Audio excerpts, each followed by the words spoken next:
we want to thank you all for being here and giving your time to this competition.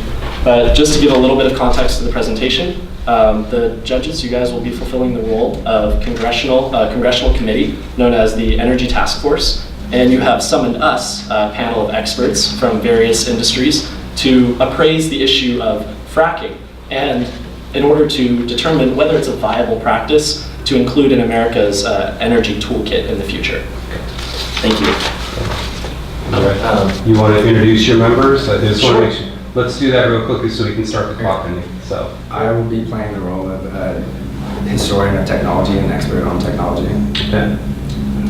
I will be a financial analyst. I'm a public policy and legal analyst. I will be speaking on behalf of the consumer advocacy firm, giving a business ethics approach. Thank you. Okay.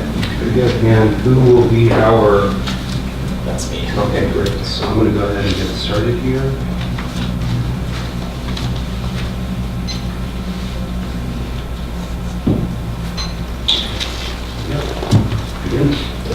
Hello all, and thank you for joining me here today to address this extremely important issue known as hydraulic fracturing, more commonly known as fracking. Now, to start off, I would like to make some very general points about mankind's nature to energy consumption. Energy consumption is absolutely essential to man's prosperity. We need it. But unlike other organisms, we can see the macrocosm, we can see what the past was like, where we are now, and where we would like to go in the future. So, I'd like to emphasize that regardless of the past, regardless of where we are now, the future is open and we owe it to ourselves while pursuing facts to analyze all of them and to create the most optimal situation in the future. And we would like to acknowledge that there is going to be uncertainty when we're finding facts, but in the face of this, we still want to analyze them and ultimately to be deliberate about it. Now, I'd like to give an extremely brief history about the Industrial Revolution. This is the first major period in terms of energy consumption that was a major transition for humans. Now, this occurred in the 1760s, and I'd like to emphasize that there are both positive and negative effects of the Industrial Revolution. One of the positive effects was the elevation of the average European lifestyle, and we had more food, generally just better lifestyle. Now, a negative effect would be the destruction of our environment. And I would like to make the point that generally with the introduction of any new form of energy consumption, there are going to be positive and negative effects. But we are going to try to minimize the negative effects, obviously. Now, what is our goal? Our goal is to objectively analyze the facts with science and math, and ultimately to decide how should we proceed in the future. In light of the facts which we will illuminate, we think that the practice of fracking is ultimately an inherently risky practice, a volatile investment that is only profitable in the short term, and ultimately morally indefensible because of its massive negative externalities. Now, before I go into the factual analysis of the nature of fracking, I would like to make some last points. We are in a period where we are experiencing climate change, and as humans, we can either adapt now preventatively, or we can do it when the climate literally changes and forces us to find new sources of energy. And I think we can all agree that if we do it preventatively, we will experience as a race less turbulence, and I think we can all agree that history has shown that turbulence is bad for all businesses alike and all people alike. So, to give the rest of the audience, which consists of US citizens who are watching from CNN or any other television show, a basic understanding of what fracking is, I'm going to do a general characterization of what it is. Now, we've been doing stuff like this, where we are shooting pipelines straight down to the earth for a very long time. What is new is that we are going laterally. What we are essentially doing is, in the earth, there has been contained natural gas for hundreds of millions of years in previously existing fractures in shale formations. So essentially what we're doing is running pipelines laterally, putting perforating guns which create fractures in those pipelines and expand previously existing fractures. And then we use fluids to pump in there to expand the fractures even more. Ultimately, we want the gas to leak into the pipelines and go up to the collection station. Now, I want to address a myth that the fracking industry likes to perpetuate. And the myth is essentially that fracking has been used safely for 50 years. Now, while it's true that some forms of fracking have been used for 50 years, this is really a misunderstanding of the word fracking. Really, within the past 15 years, 3 new forms of technology have fundamentally changed the magnitude and the risk of fracking. Now, I'll start out with the first piece of technology called directional drilling. And I'd like to emphasize that this logically leads to the next 2 pieces of technology that I'm going to discuss. Directional drilling is essentially the capability to run your pipeline laterally. And right as of now, the record is a 1.5-mile pipeline in Pennsylvania. So this logically leads to we can drill multiple wells in multiple different directions. Now, what is the significance of this, you might ask? Basically, the amount of area that we are covering has vastly expanded. So the amount of inputs that we have to put into it has also vastly expanded. The magnitude of the industrial process is much larger. Now, the horsepower that we have to use to extract things has also increased. This is what has led to slick water, known as fracking fluid. Essentially, this is fluid that is chemists designed it to decrease the amount of friction that occurs when we are pumping water into previously existing fractures. Now, we will discuss later that the chemical composition of fracking fluids is actually bad for men, but Katie will touch upon this further. Now, I'd like to introduce a person who is extremely important to the whole logic of our argument. This person's name on the lower left is Dr. Ingrafia, and he worked for Schlumberger and ended up quitting because he realized that fracking was essentially a malpractice, and he is an expert on petroleum engineering. So there's another myth that the fracking industry likes to perpetuate, that upper levels of shale are incapable of interacting with lower levels of shale. And I'd like to quote Dr. Ingrafia, "There is no such thing as impermeability. There are only scales of permeability," which essentially means that no good scientist is going to claim that rock formations are impermeable. Given a sufficient amount of pressure, any rock formation is prone to some type of fracture. And furthermore, given that this is a human practice, it's obviously prone to human error. And as we will show, the cement casings that encapsulate the upper divisions of the pipelines have failed repeatedly. Katie will touch upon this. Now I will touch upon a laboratory experiment that Dr. Ingrafia did back in 1989 with Schlumberger that has extreme relevance to a moral principle, which I will introduce next. Essentially, what Dr. Ingrafia did was recreated a shale formation in the lab, so he understood every single component of the atomic structure, and then he also understood the amount of pressure and to what exact points that was being exerted on. And what he found was basically that this system was unpredictable. It was an example of nonlinear chaos, which essentially means that it's a system in which any slight alteration to the initial conditions, meaning the pressure or the atomic structure of the formations, any slight alteration is going to cause such extreme variation that it's essentially unpredictable with computer models. And furthermore, I'd like to emphasize that this is a laboratory experiment. In real life, we're using electromagnetic resonance systems to get information back towards us, and it's imperfect in real life. And also, it's imperfect in real life, and also, basically the point of this is that it's impossible to predict in a lab setting, and it's even more mathematically unpredictable in the real world, where there's variations in structure and we don't have a perfect understanding of the shale formations beneath our feet. Now, I'd like to introduce one principle that I think has extreme logical relevance to what I just introduced. The precautionary principle is essentially the idea that no system or technology should be introduced without a reasonable understanding of its potential future consequences. Now, as I've just demonstrated, computers and our math systems cannot predict how fracturing actually occurs in a laboratory setting. Now, Katie will address the ethical dimension from another perspective.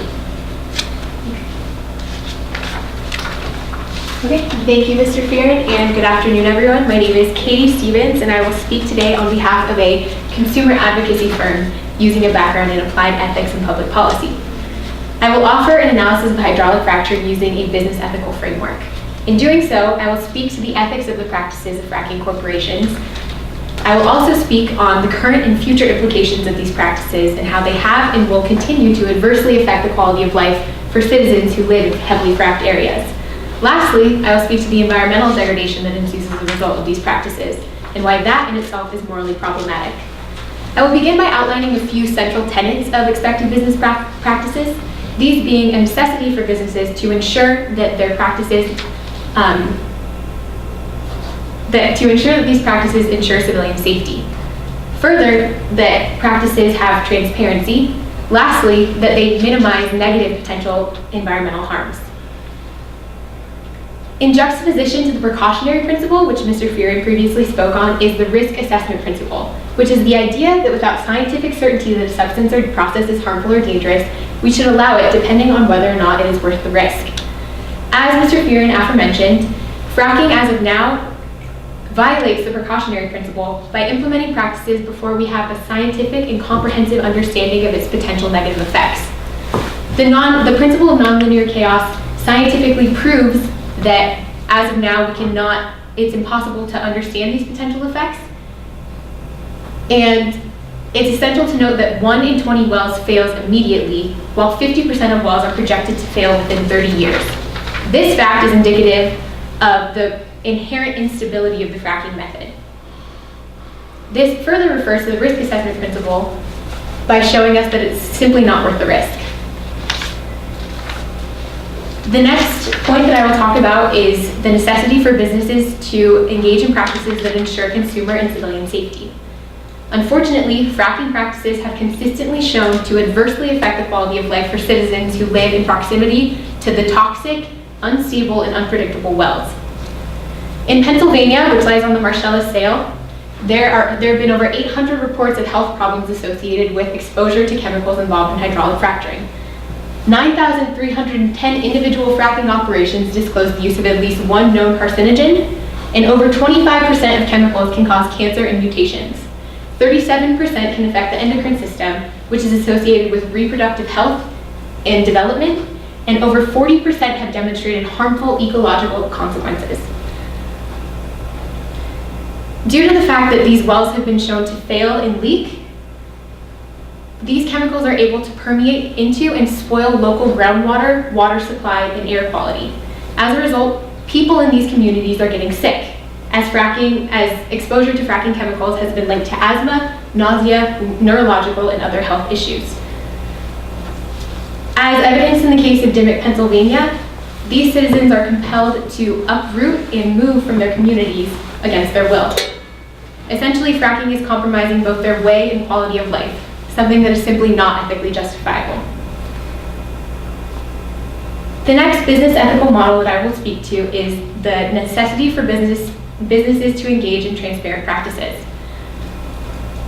It is evident in the case of fracking corporations that there is a lack of transparency with the public.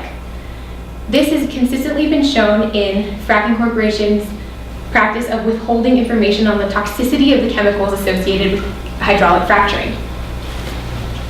The chemical statements that have been released, the majority of the chemical statements that have been released as of now withhold around 2% of the chemicals used in hydraulic fracturing, namely the most dangerous and carcinogenic, due to the fact that they have been deemed proprietary information by these companies.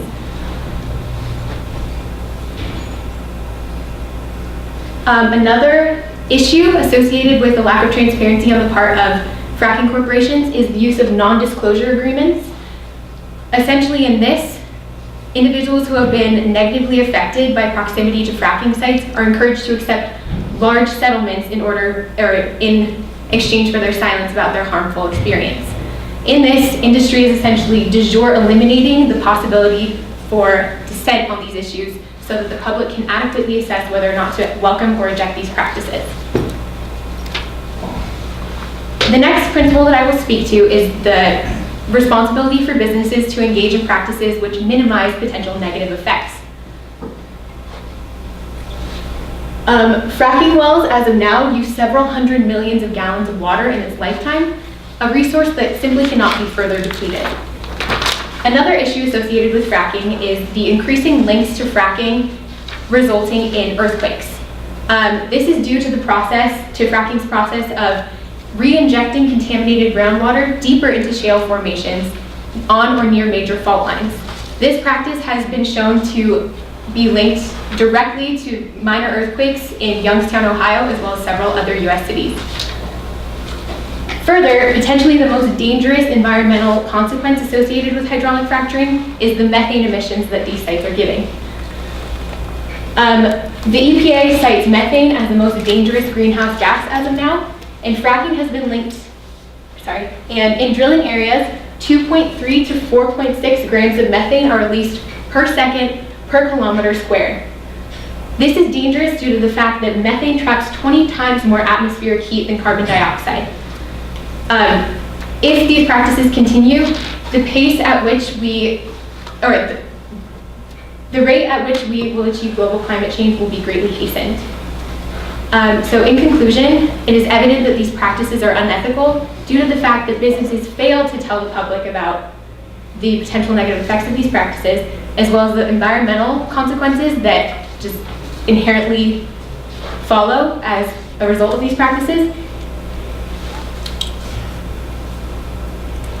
And the fact that it is affecting the quality and way of life for people who are exposed. It's violating their rights in that way. So I will now hand it over to Mr. Adnan, who will speak on the legality of fracking.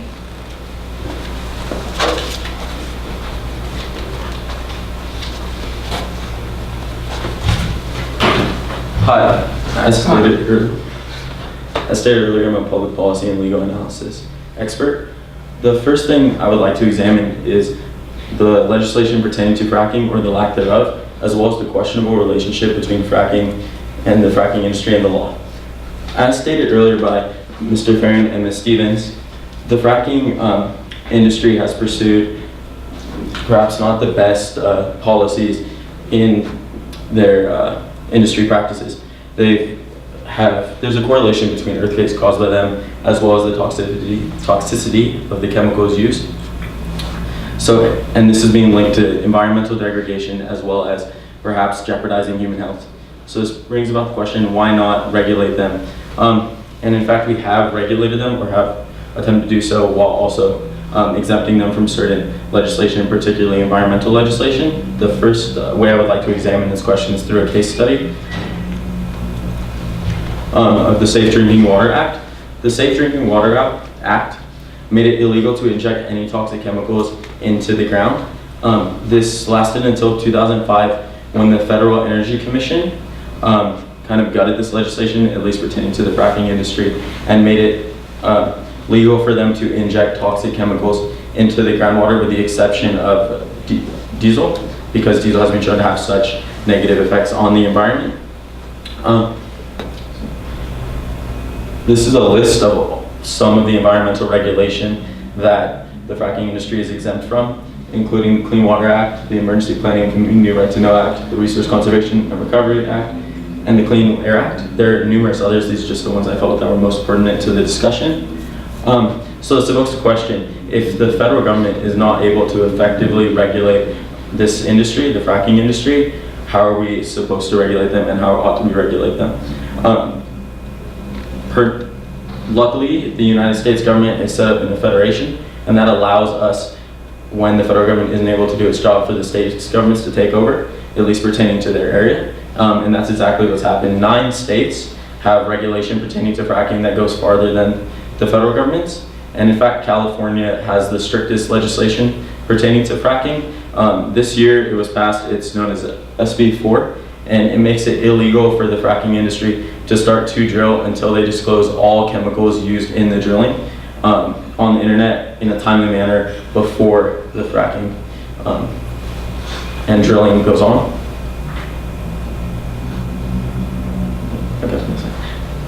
Although the fracking industry has been exempt from a large range of environmental regulation, new legal precedent was set this year. Chesapeake Energy, one of the top 10 largest energy producers pertaining to big oil and the big oil industry, was fined $10 million or $9.9 million to be exact by the Environmental Protection Agency for violating the Safe Drinking Water Act, the act I mentioned earlier that exempted the fracking, that was exempted to the fracking industry, because they didn't inject the chemicals into the ground they got rid of the chemicals that they used in rivers and streams that were close to the fracking sites, and this violated it. This is an important legal precedent because it demonstrates that the fracking industry still can be sanctioned by the federal government, which of course cuts into their profit line, if at least somewhat. 10 million obviously isn't that much money to the fracking industry, but it shows some, and that precedent could be pertinent. The next thing I would like to address is why not regulate them, to give a charitable view of their side of the argument. And one of the biggest arguments that proponents of the fracking industry use is American energy independence, which entered the national consciousness in 1970 under President Nixon's Project American Independence. The goal of which was to make it so America could be energy independent in 10 years. Of course, that didn't happen, but now we're 70% energy independent. Unfortunately, this isn't exactly compatible with the energy industry's actions, as they've pursued LNGs, which is liquefied natural gas, and that process is liquefying the natural gas that's derived from fracking and then exporting that to other countries. This, of course, displays a dichotomy on the part of the fracking industry and American energy independence, because for every bit of natural gas that we export, obviously we don't have that for our own ends. And thank you. Now, on to Mr. Rhodes.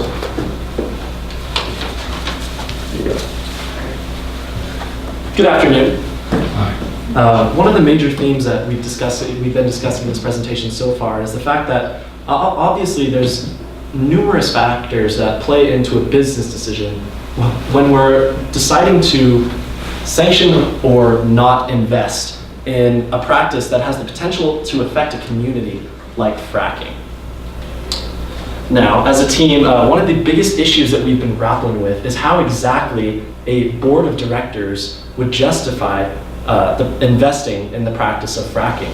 And we've compared fracking to numerous other means of harnessing and producing energy, and find that fracking becomes increasingly difficult to stand behind. Here's why. Fracking can hardly be described as an efficient or an effective means of harnessing energy. Now, the main reason for this is that most of the easy oil to collect has either already been collected from the surface of the shale formations, or it's too close to groundwater resources to justify its collection. The point I want to convey here is that corporations have repeatedly sold fracking as the one-stop solution to American energy independence, when in reality, there would be significant environmental implications before we could ever be independent as a direct result of fracking. So I want to take, for example, statistics provided by Chesapeake Energy, which is a corporation that has come up throughout this presentation. They estimate that on the first day the ground is broken in a new fracking well, between 600 and 1,000 barrels of shale oil can be harvested on the first day. Now, unfortunately, the well loses its efficiency over time, as portrayed by this decline curve. Now, in reality, the well loses about 3 times its output within the first year, and that output continues to decrease over time. Now, the significance of this is that it takes a lot of wells to justify the investment in fracking. Now, if we look at one state, Pennsylvania, the same company, Chesapeake Energy, has estimated that they would need to build one fracking well in every square mile of 70% of the counties in Pennsylvania being fracked in order to justify the investment in fracking.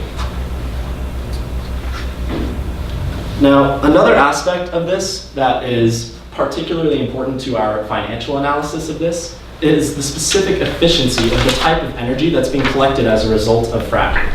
Now, as it turns out, shale oil is known in the industry as dirty oil because it's a dramatically less productive means of energy than crude oil. Now, for comparison, a barrel of crude oil is capable of outputting about 15 joules of energy for every joule of energy required to catalyze it. Now, shale oil can only output about 2 joules of energy for every joule of energy required to catalyze it. There's a serious disparity in efficiency here, and you don't have to know what a joule is in order to notice the difference between the efficiency between shale oil and other means of producing energy.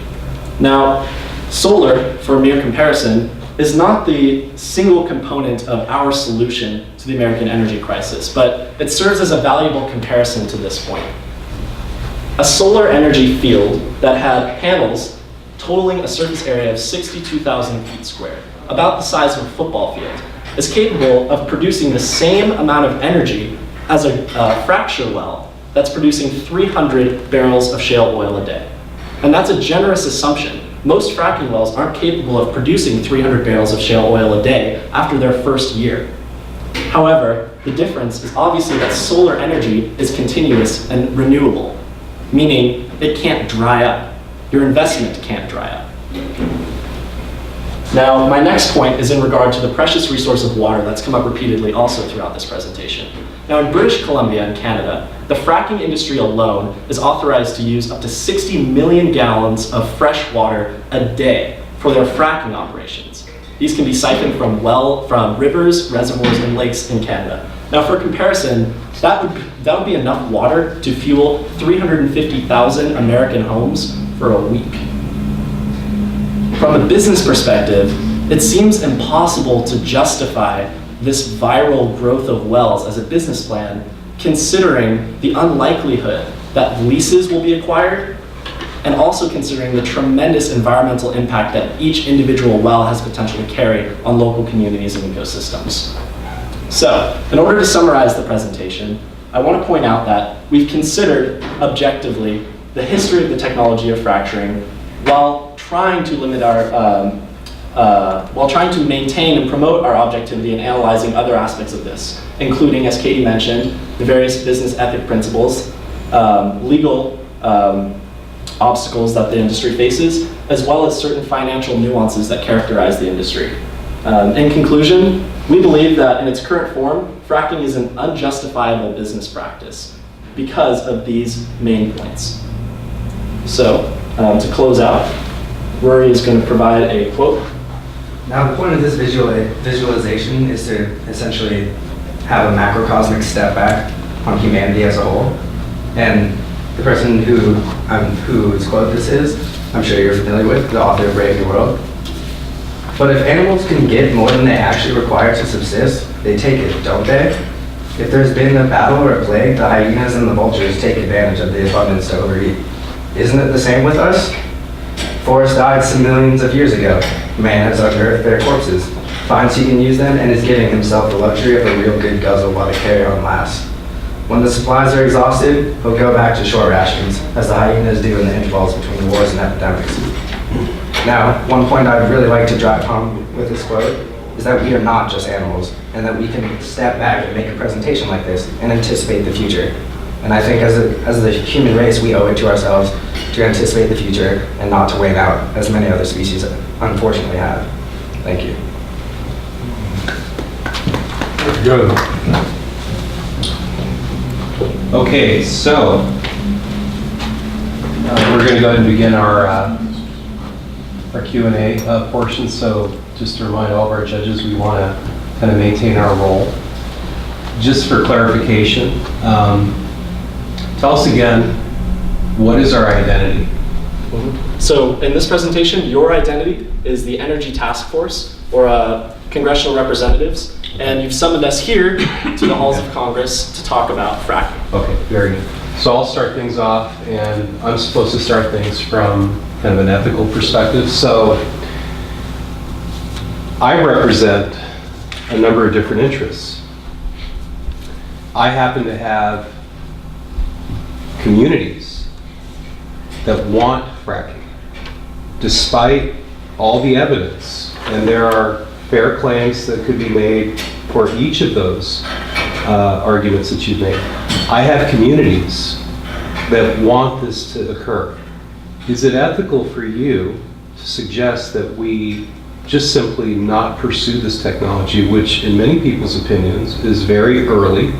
We do have regulation. It will certainly drive the industry to improve its business model and assessing its risk. But is it really ethical for us to say no? And if we are, what's the alternative that you're proposing? Because this is companies like Chesapeake, which in my community is very important.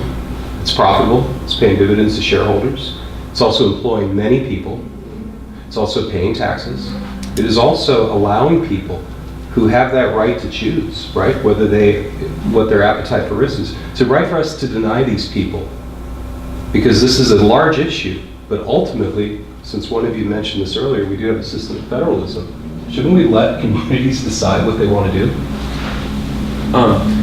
Starting with like an ethical answer to the question, then I'll like move into the more political. Although like congressmen certainly represent like their district as they ought to, considering that we're in a federation, you still have a duty to the other citizens as well as other people in the environment who may not want to, coming from a place of enlightened self-interest, where you don't only take into account your own self-interest, you take into account the environment as well as other people. And going back to Chesapeake Oil and how it creates jobs in the community, it's profitable for the shareholders and it fulfills its fiduciary responsibility. Of course, that's important and we wouldn't advocate against it. But if we force them to move away from fracking, it's relatively certain, I would say, that they would still attempt to make a profit, and they could do so by investing in renewable energy, like the aforementioned solar plants.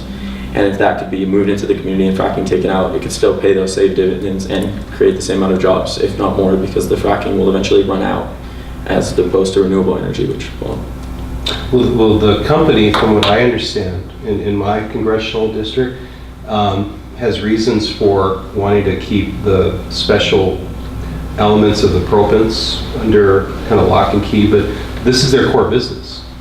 And I don't feel comfortable going back to the business and saying, start a new business. I mean, this is their core competency.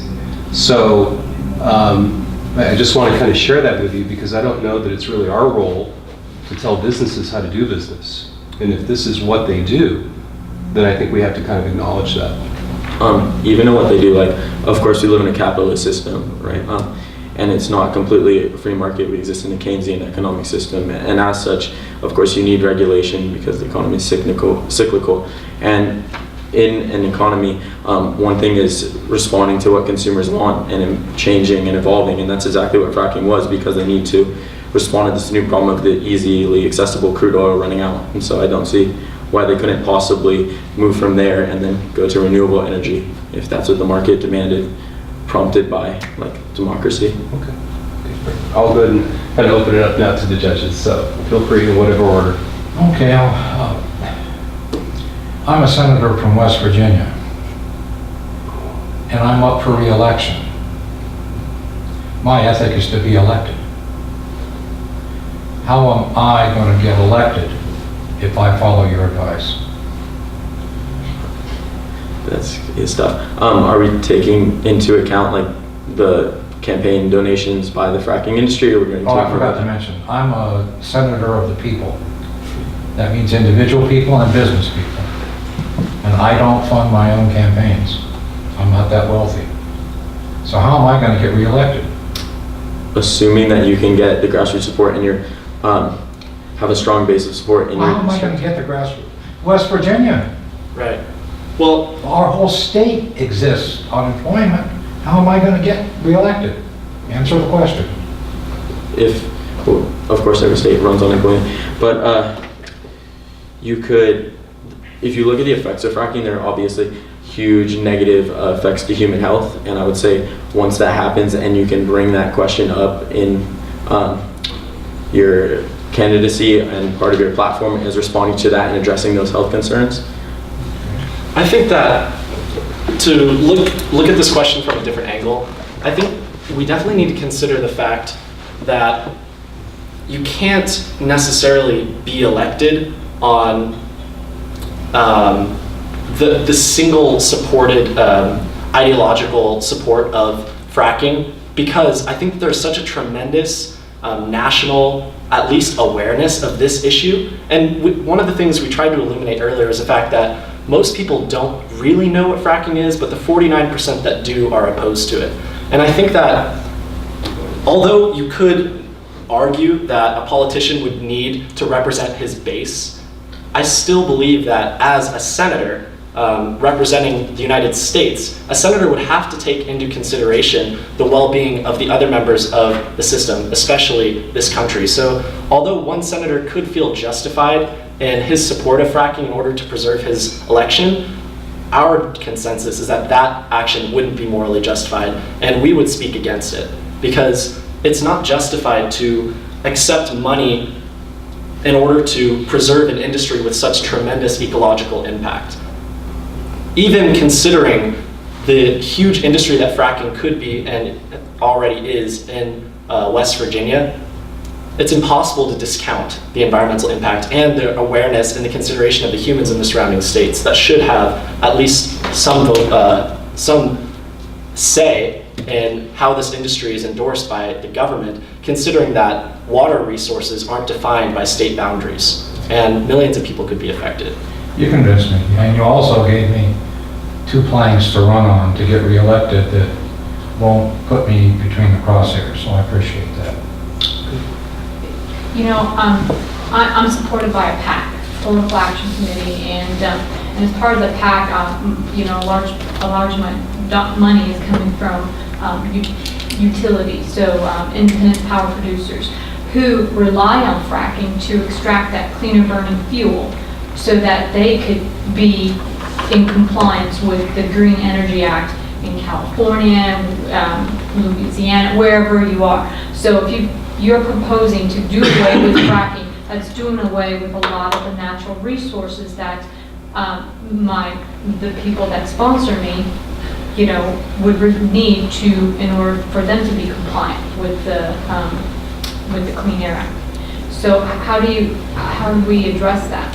Well, the first point I would make before addressing the actual question would be to acknowledge the fact that we don't necessarily hold the view that the entire practice of fracking needs to be abandoned. Our view is that given the tremendous resources afforded to companies that make all of their money off of siphoning gas and selling it in utilities, it seems that there should be an incentive to consider other means of producing energy, considering the tremendous environmental impact. But what we're trying to do is not necessarily do away with fracking altogether, but do away with the current form and current technologies of fracking that, as was mentioned earlier, might be in their early form, but they still have a tremendous potential for environmental harm. So if these companies were incentivized by their consumer base to allocate resources towards investing in greener technologies, we've mentioned it slightly before, but it seems that these utility companies have to have a sort of a public conscience. And it seems that if we created economic incentives for them to pursue other means of energy, then it would eliminate the need for preserving resources like shale. So one thing that I mentioned earlier was the fact that shale is considered dirty oil in the energy industry.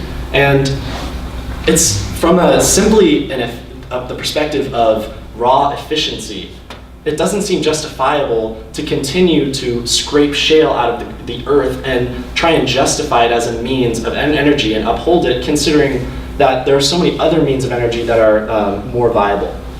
Also, to support his point, this has been demonstrated in the real world. For example, a number of countries in Europe have banned fracking. France has done so, Sweden has done so, England's in the process of doing so. And they are all ahead of us when it comes to renewable energy and pursuing that end.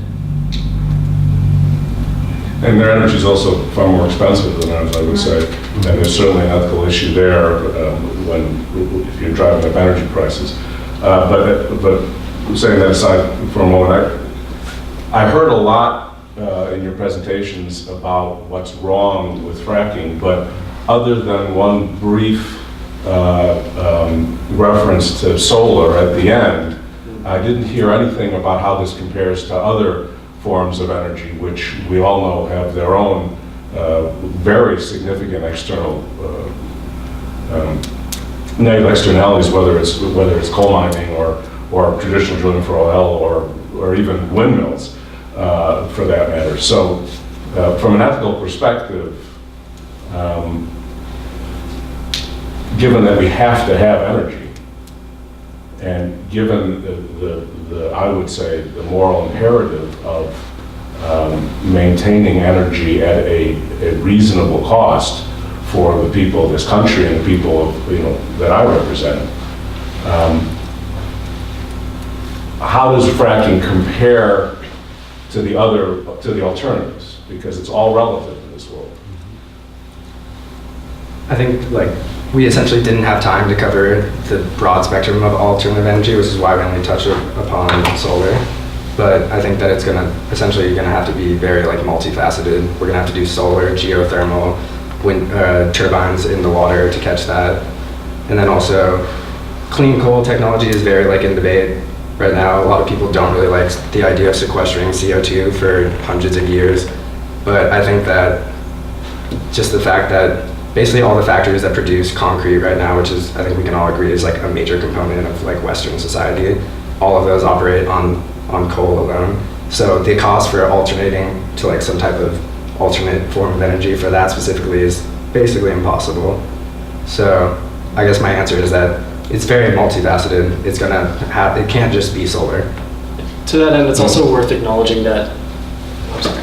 No, sorry, go. I think it's also worth acknowledging that we're not talking about a hypothetical future energy infrastructure that's based on energy harnessing resources of science fiction. The data exists right now that we could, for a reasonably minimal cost compared to the future environmental cost, convert the majority of the American industry, the American energy grid, to being trifasted based off of solar energy. Rory mentioned geothermal, which is harnessing energy or harnessing heat from the depths of the earth, as well as harnessing tidal energy. And those means of harnessing energy don't necessarily need any justification because they don't have the type of negative externalities that you were talking about when you brought up But coal. that's an awfully big statement to Right. talk about compared to the future costs, because I didn't hear about that.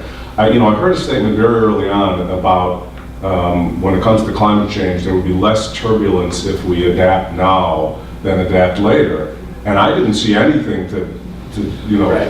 any basis for that in the presentation. Right. What are the relative costs of adapting now versus adapting later? Right. How much is this going to cost us versus the significant cost savings that are going on right now? I mean, you made a whole point about how this isn't financially viable, and yet you've got a lot of companies out there who seem very anxious to do it, and natural gas prices are coming down significantly because of all of this. So I'm not, I didn't see that analysis of the Right. relative costs that you're referring to, but I don't see the numbers. I think the disconnect that you're referring to with these points is a result of the scope of our presentation. We didn't want to make a grand case for renewable energy. We wanted to make a case against fracking.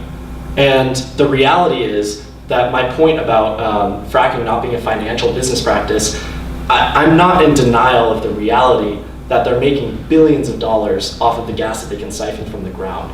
It seems that the greater financial cost would come from the increasing trend of enforcement, regulation, and opposition to the industry. If I was a member of a board of investors who had an invested stake in a fracking company, I would be seriously concerned by the global, international, as well as domestic trend towards enforcing and regulating this industry because people are aware of the consequences.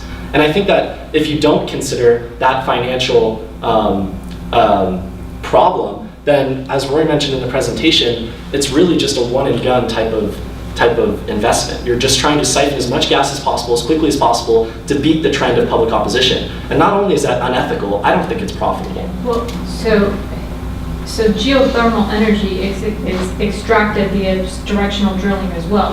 And it goes underground and it goes across and it will cover many leases. So your landowners that have agreed because they want payment for land that they own that can't be developed, they want money, royalty money. So I don't see a difference between fracking in this sense and fracking for geothermal, because geothermal has its own other, while it's green energy, it leaves sulfur sitting on the roads. I mean, there are other ramifications for geothermal. Right. So also I would just to point out that we didn't want to get into a detailed cost-benefit analysis of geothermal, and we didn't think that geothermal energy is necessarily the crucial component of replacing America's energy infrastructure, but based on my own understanding of geothermal technologies, I can say certainly that the consequences of geothermal technology are significantly lower than the consequences of fracking, mainly as a result of fracking injecting carcinogenic chemicals into the ground, which have potential to leak into groundwater sources. There's very limited potential for geothermal energy to affect water and to affect stored groundwater resources. The only reason that the fracking industry doesn't do more to siphon more gas from the ground is because they're too worried about affecting groundwater resources, so they keep going lower and lower in the ground to try and find lower and consequentially dirtier deposits of shale. But it's worth acknowledging that Rory mentioned the fact that there's no way of knowing whether or not fracking chemicals will leak to the surface or leak below to other sources of water, but we do know how geothermal pipelines are capable of affecting water resources. Mostly because, well, I can't honestly get into the technical nuances of geothermal energy, but we believe it's a more viable alternative than fracking. But like Ken, he's a senator. Right. How do you, fracking brings about jobs and employment. Right. And in this time of where we watch unemployment rates, go up and down, and by having Chesapeake consider other avenues, which will probably reduce their workforce, now you've got a lot more people out in unemployment versus, being employed, right? Because these all these gas companies people are flocking to these little boom towns that they're calling and setting up, trailers and finding work and sending money back home and things like that. Right. So that will go away significantly. I think that's where the ethical analysis needs to come in. Obviously jobs are important and stimulating the economy and making sure people can take care of their families, but I would say that's going back to the enlightened self-interest, where you don't look at a small segment of the population and make policy for them. Obviously you think about them, but you need to consider the environmental degradation and how that affects everyone. I would also like to add to that point by saying that just as in the local communities that are exposed to these fracking practices having health concerns, the workers who are exposed to fracking drilling sites are also being affected by the carcinogenic chemicals involved. So if we are on this quest to create jobs and create industry, we should be doing so in practices that aren't going to affect the workers negatively. I have a follow-on that to the carcinogens, because you mentioned carcinogens quite a bit, but I didn't have any sense of how bad the problem is. There are a lot of things that are considered carcinogens, at certain levels. But what are the levels that people are actually being exposed to here? What are the data about as to whether this is really dangerous at the levels at which people are being exposed?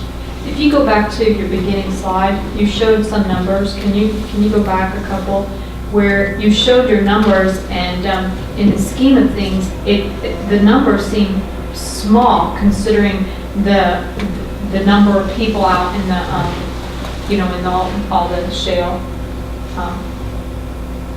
I forget where it was. This one? Yeah. Or this one?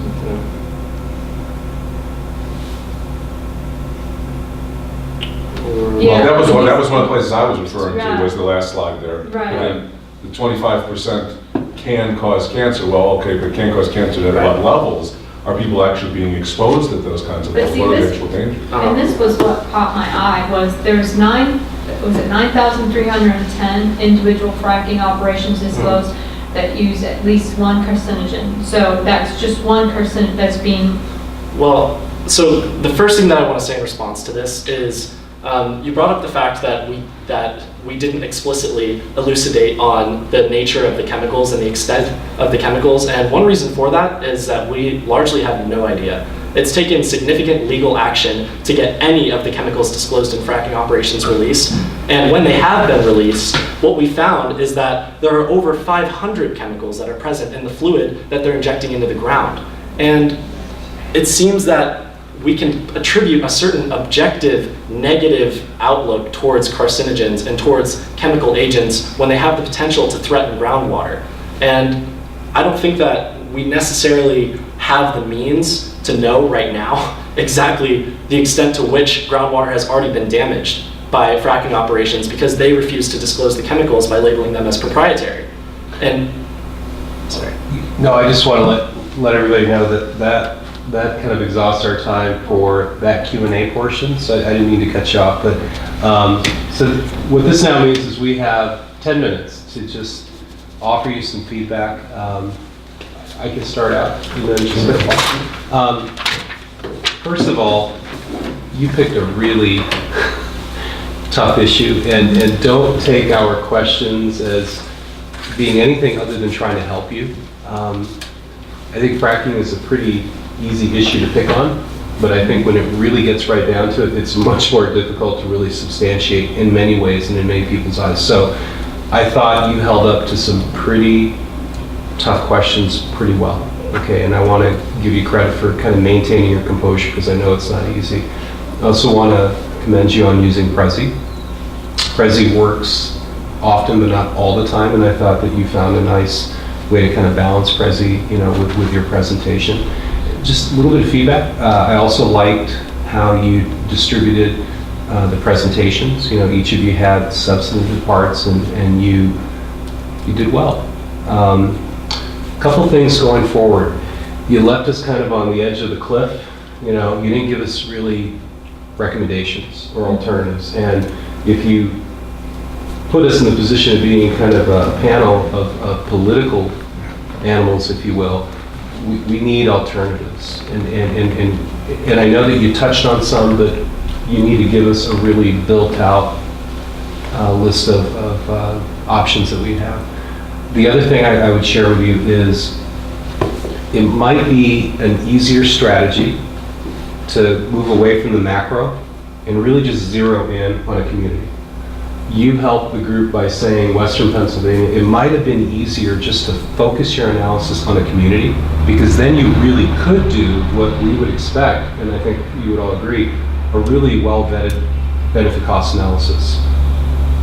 It's very difficult to do it at that large of a level, but if you zero in, it makes it, I think, a little bit easier.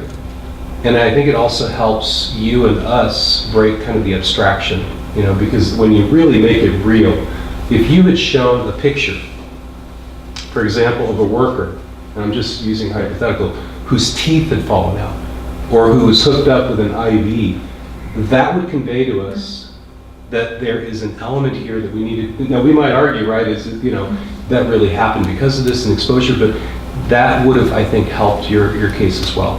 But all of my feedback is just to help you as you move on. And so I want to just congratulate you on doing good work. Okay? And keep Paul's comments in mind. I'm trying to be constructive even if it doesn't sound like it. Okay. The idea of dropping off this macro thing I think is real good, because it really has nothing to do with anything else you said, and you can capture back 2 or 3 minutes to put at the end to address Mark and our inquisitiveness, even though you're right, and this is the consequences of fracking. So in one way, it's just fracking, but nothing is just what it is. And maybe take a few minutes at the end and say, there are these alternative sources that answer what fracking is trying to do in a more green way, and then use your school address and say, if you will send us a series of questions to XXXXX, we will get back to you in 30 days. And see, that cuts Mark off, actually, because he doesn't have any worry anymore, because you're going to answer all those questions. You really did good on the political thing. You actually got me reelected, because those are 4 points that I can do without checking somebody else.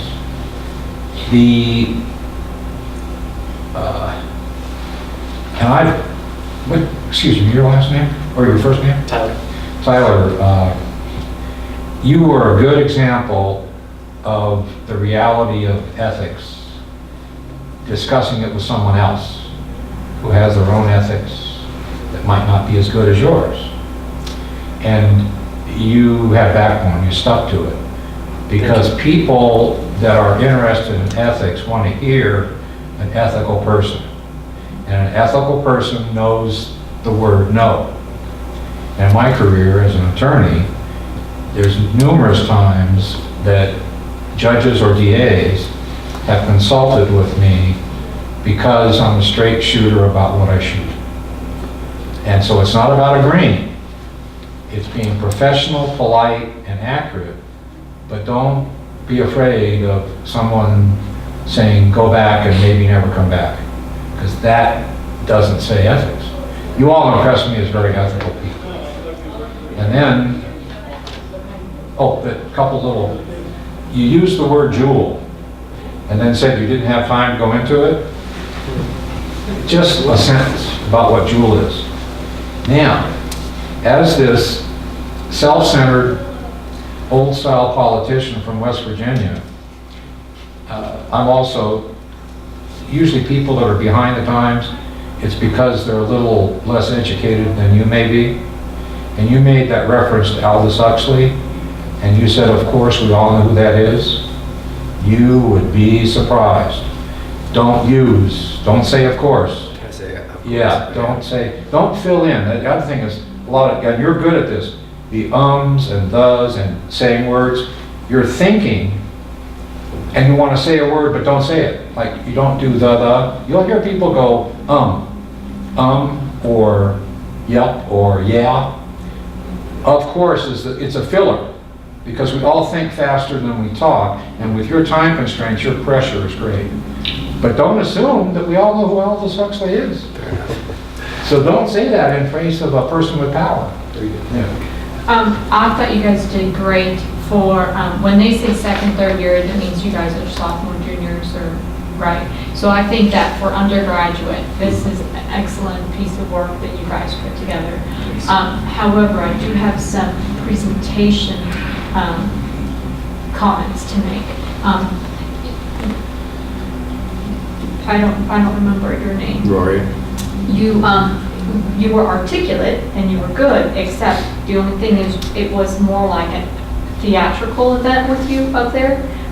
Your hands were doing that, so I just felt like it could get toned down a little bit. I know we talk with our hands and stuff, but just tone down a little bit. And then, all the nervousness that you guys felt, that will go away with time. But I could tell that you started to lose it because I think you memorized everything you wrote out. Is that right? Maybe a little bit. But I liked what Tyler did, which was put his notes there. Now, people can memorize or know their facts or whatever, but you see most speakers, they'll be in front and then they'll have a little kind of like a cheat sheet, exactly what he did, and so that really, I think, kept you flowing through your presentation. So those were, I think that you did, those are the points that you guys did well, but just a little bit toned down on the movement. Yeah, I certainly agree with everything that's been said, and a lot to add. I thought you did a very good job. It is a very tough topic. I think, just to follow up quickly first on the presentation point, and this is a little bit of an artificial setting the way you do this, because there aren't too many places in real life when you have to kind of give a presentation in quite this form, where you don't really want to have notes in front of you and all that, because usually it's okay to have some notes or whatever, but you don't memorize. You've got to have in your mind the points you're trying to make and let them come naturally as you're speaking. You can actually over-practice these things. You just need to be comfortable with the points you're trying to make and then speak naturally. And I understand it's obviously you don't have a lot of experience, and this is the first few times you're doing this. And given that, I think you guys all did very well. On the substantive point, I think you were trying to do both too much and not enough. There was a sense in which, at least I feel like, you were bombarding me with all of these various facts, but for so many of them, I kept writing down questions. I go, well, but what does that mean? Okay, 25% of the chemicals can cause cancer, but at what levels? There's some of the questions I asked you. And I mean, I got 3 pages of those kinds of questions where the stuff, was just kind of thrown out without adequate explanation. And I think you would have done far better. I mean, I love the suggestion about taking it down to a particular community. At one point, I think, Katie, you said something about we all know Dimmock, Pennsylvania. I don't know Dimmock, Pennsylvania. I don't know what that is. I don't know what you're referring to. And maybe that's a great story to tell, And I think you would have done better to make it smaller and concentrate on a few particular facts that you really explained well, rather than hitting us with all of this stuff. And then again, and I thought you guys did, in some sense, you did better answering the questions almost than you did with the presentation, because then you had a little bit more time to react to a particular thing and explain it. And I would have preferred if you could have done a little more of that during the presentation. And again, obviously, to the point about, it's all relative. So how does this compare to the alternatives? Because we've got to have energy. So. But again, I thought you guys did too. Could I go back up just briefly on this slide right here to help what Mark was saying? Oh, we got about 1 more minute, so. Okay. If you can, for instance, find out how 25% of chemicals can cause terminal cancer or operable cancer. That would help for this weekend. And then if you make sure they're accurate though. And then on the exposure linked to asthma, etc., not instead of issues, say surgery, death. Maybe you might be able to find, like through autopsy, coroners, stuff, how many people it's linked to asthma. But if you could put like 800 reports, 9310, the percentages get watered down, and if you could, then that might help a little bit. And I don't use Prezi, but it seems a little busy up there, and I tend to want to read it. But this goes back to if you're not memorizing what you wrote down, but if you just put maybe a matrix or something that just shows numbers and you can talk to it, that might work a little bit better, because I know you're trying to put a lot of information, and it appears busy, and maybe that's information, or maybe that's what it is. It was information overload, and maybe by scaling it down to a more, to a specific shale play, then you will be able to, say this is what happened here, and then extrapolate it to the rest, the Marcellus, the Bakken area and stuff like that. I heard something a while back, and it took me a while to really, really, really get it. But when you get feedback, say thank you, because it's a gift. And I really do believe that you're very passionate about this and that it matters. And this is a nice exercise, but it really does mean something to you. So take what we gave you as really a gift. I think probably some of this you were probably aware of as you were doing your preparation. But again, the harder we were with you, think of it as the more intrigued you made us. Because I've sat through presentations where I said, I don't even know what to ask. I'm not really interested. You got us very interested immediately. So take all of our feedback as a gift. Because you all seem to me as a team, yeah, and just interpersonally and emotionally in real life, I would have hired you all to do my script to make me get elected, talking about stuff that I don't totally believe yet, but I want to get elected. You all connected with me on that, in real, even though I'm not really a politician. So that's good. So, thank you very much. Congratulations. All right. If you can, consider dropping off that little, looks like a fingerprint. Oh, I guess that was supposed to be a fragment. Oh, yeah. Drop that off, and you didn't talk, so if you can, but it's a small thing. Thank you. Yeah. Thank you. See, I didn't think you were accurate enough. Thanks. Okay, I thought